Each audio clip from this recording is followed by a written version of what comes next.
ఉన్న క్రౌడ్లో ఒక్క క్వశ్చన్ అడగాలనుకుంటున్నాను. ఎవరైనా ఆన్సర్ చేసే ధైర్యం ఉంటే నుంచోవాలని అడుగుతున్నాను. ఎనీబడి? ఒక్కళ్ళు నుంచోండి చాలు, ధైర్యం ఉన్నవాళ్ళు.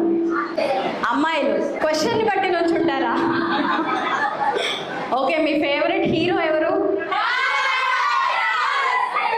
ఒక్కరు ఇక్కడికి వచ్చి నుంచోని చెప్పాలి ప్లీజ్. చెప్పండి, మీ ఫేవరెట్ హీరో ఎవరు? విజయ్ దేవరకొండ. సో అమ్మాయి ఫేవరెట్ హీరో విజయ్ దేవరకొండ అని అన్నారు. అయితే ఇక్కడ యూత్ ఉన్నారు కాబట్టి చెప్తున్నాను, విజయ్ దేవరకొండ ఒక యాక్టర్ మాత్రమే, ఈజ్ నాట్ హీరో. మన హీరోస్ చాలా మంది ఉన్నారు. అంబేద్కర్ ఉన్నారు, భగత్ సింగ్ ఉన్నారు, ఓకే, అక్కడ పటంలో ఉన్నారు వివేకానంద. They are heroes. వీళ్ళు నిజమైన హీరోస్ అని మనం గుర్తించడమే మన ముందున్న లక్ష్యం. సో ఈ లక్ష్యాన్ని మీరందరూ చేరుకుంటారు అని చెప్పి నేను కోరుకుంటున్నాను.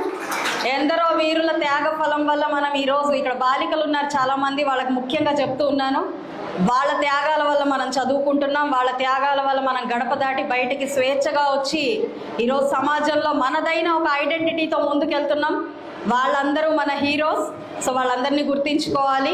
ఈరోజు స్టేజ్ మీద ఎవరు ఈ స్థాయిలో నుంచున్నారు అన్నా కూడా, ఈరోజు స్టేజ్ మీద ఇలా ఒక స్థాయిలో ఒక ఐడెంటిటీతో ఉన్నారు అని అంటే దానికి ఏకైక కారణం వాళ్ళు ఒక కళని కన్నారు. అంటే ఏదైనా చెయ్యాలి, ఏదైనా మేము సాధించాలి అని ఒక కళని కన్నారు. దానికి నాలెడ్జ్ని, స్కిల్ని జోడించారు. దానికి కంప్లీట్ వాళ్ళ టైంని డెడికేట్ చేశారు. ఈ మూడే సూత్రాలు.